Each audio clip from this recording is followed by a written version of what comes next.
बिस्मिल्लाहिर्रहमानिर्रहीम। अस्सलाम वालेकुम स्टूडेंट्स। पोइट्री की एक बड़ी ही बेसिक शक्ल, बेसिक फॉर्म और एक बेसिक टाइप के साथ आपके सामने, that is narrative poetry. Narrative poetry के बारे में आपको जब हमने इसको थोड़ा सा ए शॉर्ट फॉर्म में पोइट्री के इंट्रोडक्शन में और इसकी जॉनरा के इंट्रोडक्शन में जब हमने पढ़ा, तो मैंने उस वक्त बताया था कि नैरेटिव पोइट्री वो पोइट्री है जो एक्चुअली पोइट्री के ओरिजिन के वक्त से मौजूद है।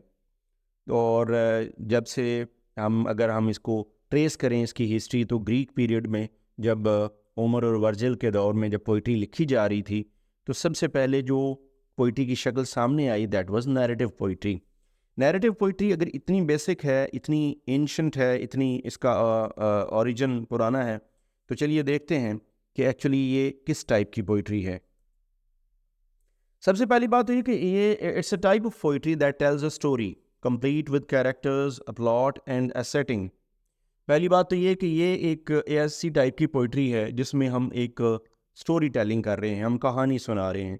ये कहानी होती है जिसमें कुछ कैरेक्टर्स हैं, एक प्रॉपर इसका प्लॉट है, प्रॉपर बिगिनिंग, मिडल और एंड है, प्रॉपर एक सेटिंग है।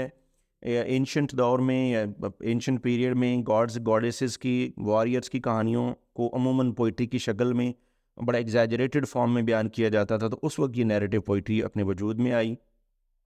It shares similarities with prose stories, but it uses the structure, rhythm and style of poetry.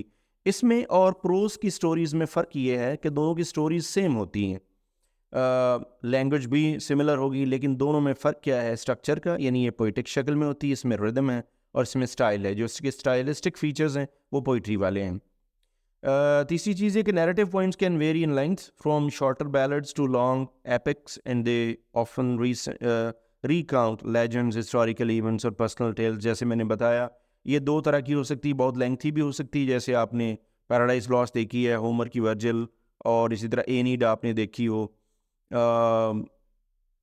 इसी तरह ये वो काफ़ी लेंथी हैं, हज़ारों लाइंस पर मुश्तमिल हैं। इसी तरह शॉर्ट बैलेड्स हैं, और पुरानी जैसे मैंने बताया लेजेंड्स की कहानी है, हिस्टोरिकल इवेंट्स की कहानियाँ हैं।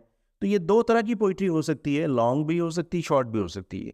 लेंथी जो हमने क्लासिकल पढ़ी उसमें ज़्यादातर लेजेंड्स और हिस्टोरिकल इवेंट्स हैं।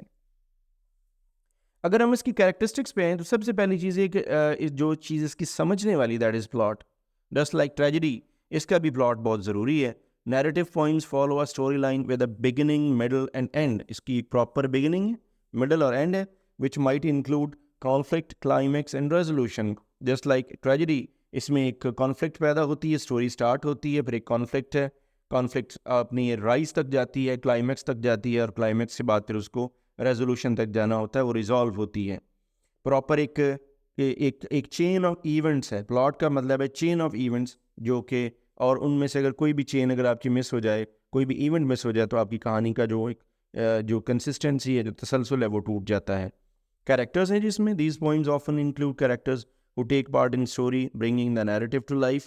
And thirdly, setting important है। Narrative poetry usually describes a specific setting that helps situate the reader in the story's world।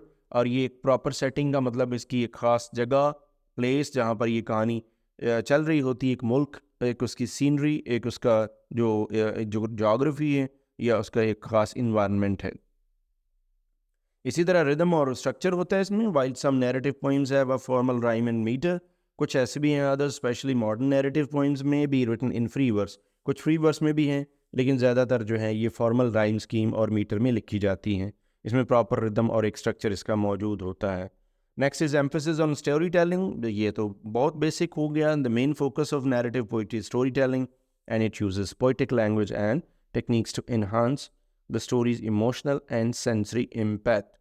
Story एक आपने नॉवेल्स में भी पढ़ी होगी, आप शॉर्ट स्टोरी में भी पढ़ेंगे, आप प्रोज की तमाम शक्लों में पढ़ेंगे, लेकिन इसमें स्टोरी टेलिंग का और प्रोज फॉर्म में स्टोरी टेलिंग का एक फ़र्क ये है, there is a major difference, कि इसमें थोड़ा सा इसकी इमोशनल अपील और सेंसरी इम्पैक्ट ज़्यादा है as compare to prose. Prose में आप डायरेक्ट एक नरेशन स्टोरी पढ़ते हैं, इसमें उसको थोड़ा सा पोइटिक स्टाइल में थोड़ा सा एग्जैजरेटेड करके इमोशनल अपील तक ले जाया जाता है।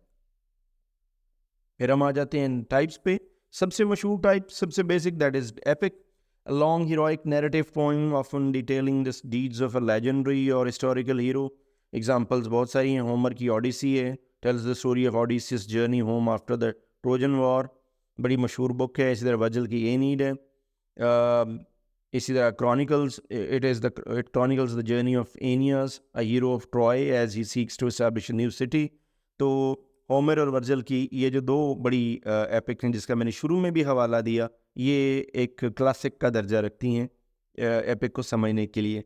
बैलेड जिसको शॉर्ट फॉर्म कहा था, a song like narrative poem typically with a simple language and a regular rhyme scheme, often telling tragic or romantic stories। इसमें ट्रैजिक और रोमांटिक स्टोरीज है। शॉर्ट स्टोरी होगी, वहाँ पर लॉन्ग और लेजेंडरी स्टोरीज होती थी, हिस्टोरिकल हीरोज थे, वॉरियर्स थे। यहाँ हो सकता है कुछ थोड़ा सा आप ये कह लें कि शॉर्ट पोइम है, ट्रैजिक या रोमांटिक भी हो सकती है, और इसके हीरो जो हैं वो बहरहाल उस स्टेटस के नहीं होंगे। For example the rhyme of the ancient mariner by Samuel Taylor Coleridge, S T Coleridge की आपने अक्सर पढ़ी है या पढ़ेंगे। A ballad about a mariner cursed for killing an albatross. इसी तरह la ballad in sans merci John Keats की, a narrative poem about a knight ensnared by a mysterious and beautiful woman। ये दोनों बड़ी लेजेंडरी पोइम्स हैं John Keats की और ancient mariner, दोनों बैलेड की बेहतरीन मिसालें हो सकती हैं।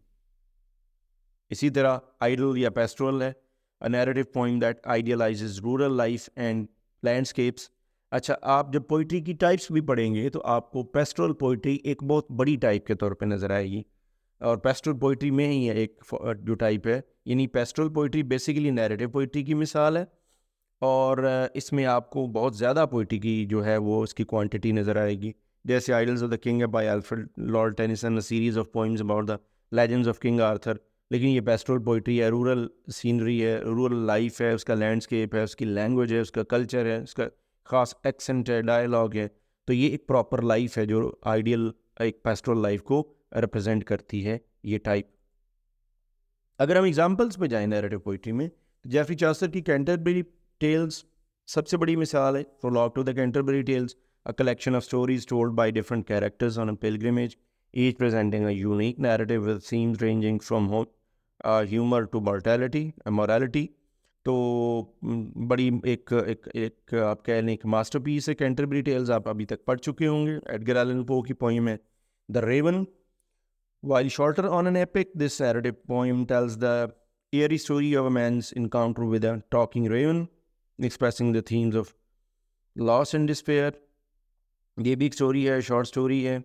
इसी तरह हेनरी वर्ड्सवर्थ लॉन्गफेलो की the song of Hiawatha, a long narrative poem that recounts the adventures of Yavata, a native American hero की कहानी है।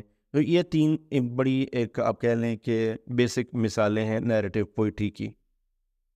और भी बहुत सारी ऐसी एग्जांपल्स हो सकती हैं, जब आप पढ़ना शुरू करेंगे तो आपको मिलेंगी।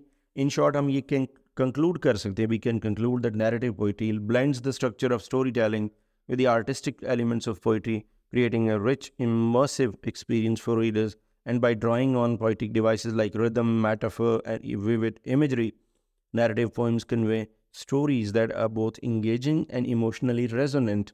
पोइट्री की ये एक बेसिक क्वालिटी वो इमोशनल अपील के लिए होती है। तो नैरेटिव पोइट्री में ये सारी क्वालिटीज़ मौजूद हैं जो आपकी इमोशनल अपील को सेटिस्फाई कर सकें। यहाँ पर हमारा आज का ये लेक्चर भी ख़त्म होता है। और नैरेटिव पोइट्री बहुत वास्ट टॉपिक है, इसके बारे में पढ़िए और इस वीडियो से कुछ इसका कॉन्सेप्ट क्लियर कीजिए। Even then if you find it difficult, you want to comment और ask any question, you are free to comment and question. Thanks for watching.